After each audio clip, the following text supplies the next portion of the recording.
Every game starts with potential.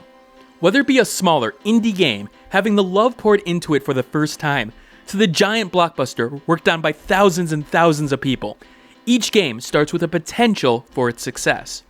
It's a matter of whether or not the game can ever hit that potential, however, and its ability to take flight in the gaming world. Sometimes the developers can be the Wright brothers, taking gaming to new heights with innovation that the world hasn't seen before.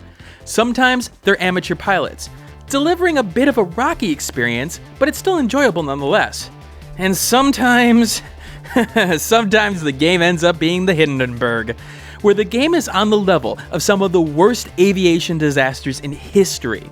Again, I want to stress, the potential was there. The game could have been fantastic, but bad choices along the way made it so that that potential was never realized.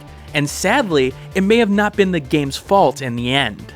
And thus we come to Rodea The Sky Soldier. Let's get this out of the way right now. The $50 game on the Wii-U digital store, $60 for a physical copy, is the Hindenburg of the Wii-U lineup. Spoilers, this game is not only not good, it's literally one of the worst I've played since I've started covering games on this channel. It's on the level of Alone in the Dark Illumination. And even worse, I'd rather have played Sonic Boom again. Yes, that game. And the sad part about it is, there is still a version of the game that I could possibly recommend. How is that possible, you may ask? Well, stick around, and I'll explain exactly what I'm talking about. Now, one final note before I begin. Unlike most of the games that I use my review system on, I did not complete Rodea The Sky Soldier. I will allude to exactly why that is later on in the review, but you guys should know that I didn't get the story payoff in the end. This will not be my typical review, because, well, this is an atypical situation that Rodia has been put in. Let's start with the story. Rodia is a robot and a bodyguard to Princess Cecilia. They're caught in a bit of a pickle, attempting to protect the land of Guardia from the Emperor of Naga and his forces. It looks like the Emperor and his robotic-like beasts are coming to take over the country. You know, typical supervillain stuff. Luckily, the fabled Key of Time may be the key to winning the war, or it may seal the fate of both Rodia and Cecilia in the end.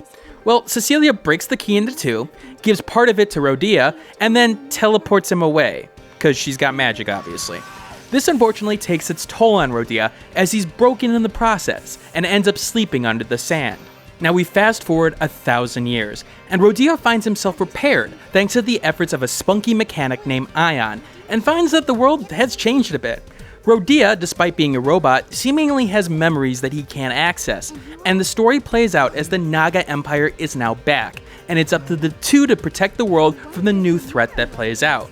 Despite being out of his element, Rodia must adjust to this new world and figure out exactly who he is and what role he plays in the saga of the Nagas. The story that's set up here is quite interesting. It sets up themes of love, promises, friendship, and what it means to be human. Almost what you'd expect out of a story that sets itself up like this.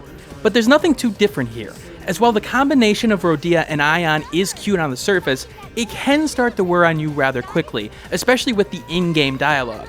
There's probably a reason that this option menu exists. But don't get me wrong, the characters are likable, and you want to know about Rodia's mysterious past and what has changed over 1,000 years. But it's not enough to really overlook the other problems that the game has. It's nothing too special, and even if it could be a tale that really stands out in the end of its conclusion, I never found myself wanting to power through it in order to see it. You know what? Normally I'd go and talk about the aesthetic and the characters and whatnot, but let's not beat around the bush. Let's get straight to the core of the game, the gameplay. The game is a mixture of the adventure genre and aerial combat. Each stage has you trying to complete an objective, whether it be to get to the end of the stage or collect certain items that are needed for your goal. Of course, there are enemies in your path, and it sets up the aerial battles of the game. The game has a lot of collectibles and content in it, so if you're looking for gameplay length, Rodia seems to hit home in terms of that. Now, the variety does come into question, as while the stages do play out a bit differently at times, they don't necessarily feel that different in the long run. There's another problem that hurts that level portion, however, but more on that later. Rodea is a sky soldier, hence the title of the game, and thus most of his actions and abilities are in the air. He can fly for periods of time based on this meter that's in the middle here. You aim the reticle at a certain target after jumping into the air, and propel forward slowly towards your target. Now you can speed forward using your attack button, but note the meter here. Once this meter is up, Rodia will lose power, and he'll go crashing into the ground. There are items in the world that can give temporary increases if you run into problems, and defeating enemies will give you some energy back while in the air. And your meter is reset every time you land on a surface. You can lock onto enemies and certain items in order to help with your abilities as well. So the task is simple: stay in the air, reset when necessary, and enjoy the idea of flying through the air like a bird. Now you may ask what kind of bird, and I'm going to say penguin. Yes, I know. I'll get to it. In terms of flying, it feels slow to begin with. Sure, you have the speed options with the attack, but you have to be careful with how you use it, as using too much of it will have you fall to your doom. The game's default pace seems slow, especially in the early going, as you find yourself wishing for something to happen. The game introduces gears as a secondary option to your aerial attacks, and gives you things like a gun, which fires very slowly as well. It only really gets useful when you upgrade it, and even then, it feels so disconnected from the main game that I think it'd be better without it. Now you can collect parts and gears to upgrade Rodia and make him stronger, but in the end you are relying on his core abilities to come through. The game feels like a weird aerial version of Sonic the Hedgehog. It's probably in the nature of dashing from enemy to enemy and from landmass to landmass. And given Sonic's latest games, that's not a good thing to be compared to. The enemy variety isn't that great either, as it basically comes down to different attack patterns and when to attack. You're dashing at them the same way you dash at everyone else, but they have spikes or shields that go up for periods of times that will prevent you from mashing buttons. It doesn't help that some enemies have homing missiles that you can't see coming at you, but it has one of the most annoying sound indicators while doing it. There are boss fights that definitely help the game at times, having more interesting battles in the end, but it doesn't do enough to make you wonder where the game's factor is. In fact, the way the game plays, it feels like it's being held back. Hell, you may be wondering if I'm holding back on this review. Like I'm holding something back from you to make a point. And you're right. You're probably thinking to yourself this: okay, Dragnix is pointing out some flaws and all, but one of the worst games he's ever covered? Why didn't he finish it? I must be missing something. And up to this point, the game would be mediocre, but passable in several ways. I mean though, worse than Sonic Boom in terms of playability? But then we get to what truly drags this game into the depths of gaming hell. Of course, it's a combination of things, of course, but it all starts with one simple core flaw that overshadows everything else the game could possibly do. And for the Wii U version of the game, it's its controls. You see, the game's aerial combat and gameplay is so reliant on the controls to make it fun. Very much like Sonic the Hedgehog games, when the pace of this game feels smooth and fast, the game can seemingly be fun. If you're able to keep up the pace in combat, there's something fun about dashing from enemy to enemy, knocking into them one by one while planning out your next move. In fact, there's something thrilling about it, like an ace fighter pilot. The core game design works in this case, in terms of the actual gameplay. But the controls are what stops you from truly enjoying the game. When you take flight, you spin in the air and aim at your next target. This aim is done with the control stick, and it's where the game literally falls apart. Attempting to target where you want to go with any precise accuracy is not only a challenge, it's damn near impossible. It may take multiple attempts to precisely go where you want, and if you are not targeting an enemy, there's no lock-on system in several cases. It's even worse in groups of enemies, where a lot of camera work is needed to go back and forth between them, as Rodia can't keep up with how fast the player wants to go. It's slow, it's degrading, and frankly, it's boring. The game shows flashes of fun, however, especially when set up in a straight line of enemies and collectibles, almost like the game is able to work in a 2D plane better than anything else with this control scheme. But once the third dimension is introduced, things fall apart. You literally feel like you are playing with a squid instead of a controller, unable to grasp onto it, and it's slipping all over the place. This is further complicated by one of the worst cameras I've experienced since critically covering games. This camera will fight you more than Ronda Rousey, and like with the UFC champion, you're going to win as many fights with the camera as her opponents do with her. The camera turns slowly as you painstakingly wait for it to get into the right position, and that's if you're able to move the camera with the control stick in the way you want. Sometimes the camera ends up in some of the worst angles that you could possibly imagine, just Just look at this. Look at this. How is this a good angle? With the combination of the aforementioned controls and this camera, you are at the game's mercy. You feel like you have absolutely no control of what's going to happen and have to systematically take steps to get to your goal in a slow and methodical fashion. In a game that requires speed and energy to get the enjoyment out of it. You see the problem here? And you know what the sad part about this is? You know what really ends up being the worst part about all the game has to offer? There was a control scheme that could have brought out its potential, and was the original control scheme the game had, and it's missing in the Wii U version. Wait, there's more than one version of this game? Oh yeah, of course. There's a 3DS version, which in my estimation has the same problems as this one.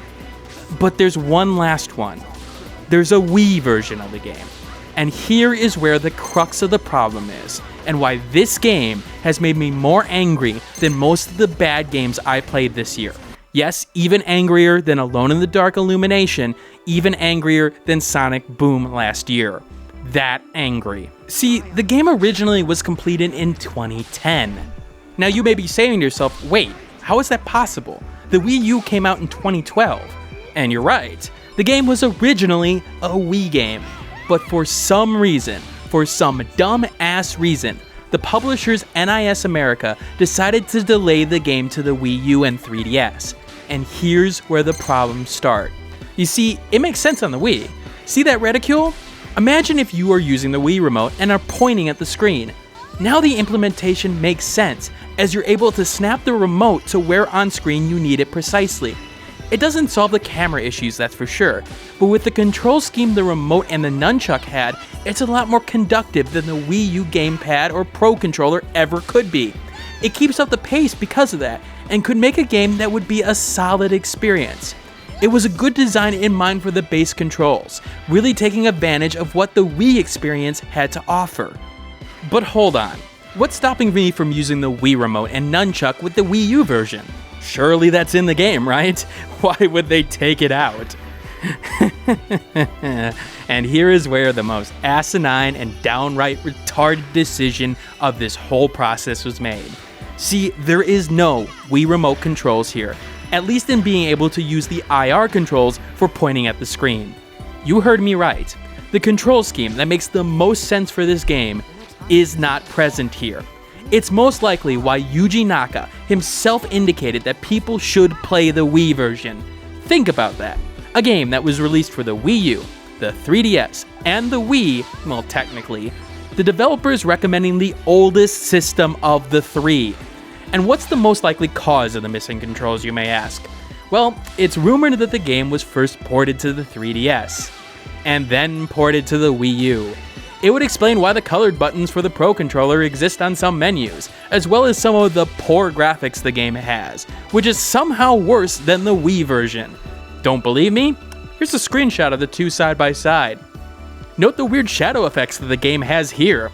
Note the frame rate that the game has, struggling to keep up with the action at times on a superior system, which doesn't happen on the Wii version from what I understand and have seen.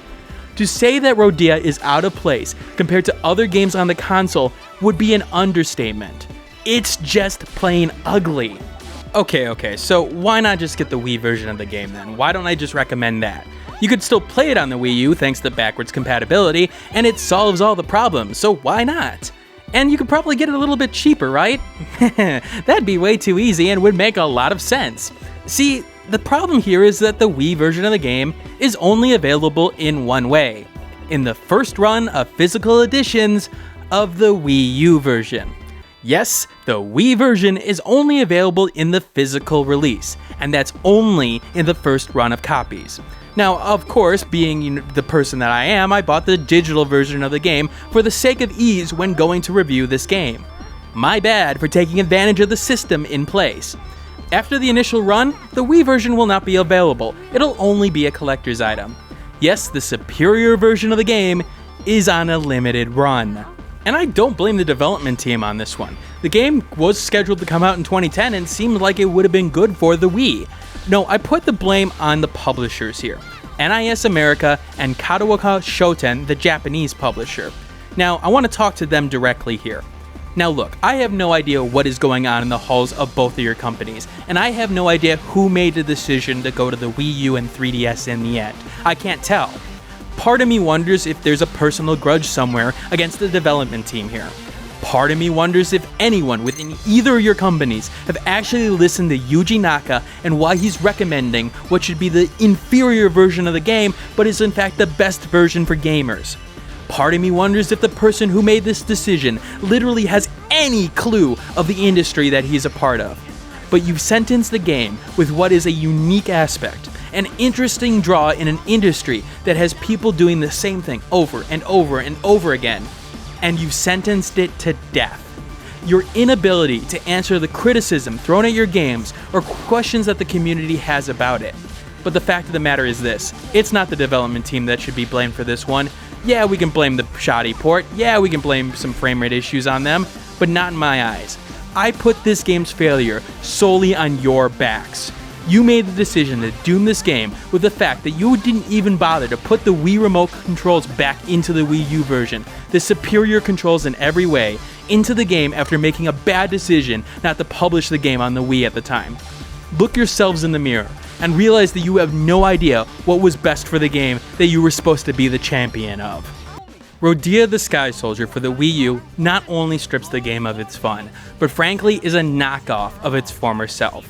There's so much wasted potential here, and frankly is one of the worst gaming experiences I've had to date since starting this channel.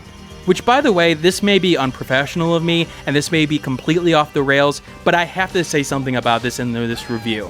This review here right by Chris Carter of Destructoid. You gave this game a 70 for the Wii U version. Really? I'm sorry, I know people can have their own experiences and each review can be unique, but God, is this review so horribly off the experience, I can't even begin to describe the number of problems with it. On my review scale, Rodea The Sky Soldier for the Wii U gets a 20. In absolutely no way should you consider buying this version of the game. I had more fun with Sonic Boom. Yes, you heard me, the controls here were so bad, and there wasn't any ridiculous shit to laugh at in terms of the gameplay, I'd rather go replay Sonic Boom. It was just that awful. The one enhancer that I will add is if the Wii version of the game releases separately for a cheaper price, then this game falls into the 70 range, meaning it would be worth a sale pickup. Yes, you see that right, the controls do 50 points of damage to this game. But frankly, I don't expect that release at all, given the history of this game. Rodia was doomed before takeoff, sadly, and I don't blame the developers. They tried, and probably made a game that was reasonable. But this was squandered by poor decision making and publishers who don't know what they are doing. Anyway, I'm gonna try to get the taste of Rodea The Sky Soldier for the Wii U out of my mouth. But if you like this review, hit that comment section and tell me what you think of it, or tell me what you think is wrong about the review. If you like this video, like and share it with a friend or two. You can always give me feedback because I'm willing to take it in and try something a little bit different. And again, if you want more content like this, you can hit that subscribe button. This is Dragnix signing out, and I'm not going to be on the Hindenburg, at least not this version of the Hindenburg. Hey everybody, thanks for watching. If you like this content and want to see more of it, you may want to hit that subscribe button on the left hand side. If you like this video and want to see more of this content, take a look at this video on the left hand side as well. And if you missed my last video, take a look at the right hand side. Once again, thanks for watching, and keep on gaming.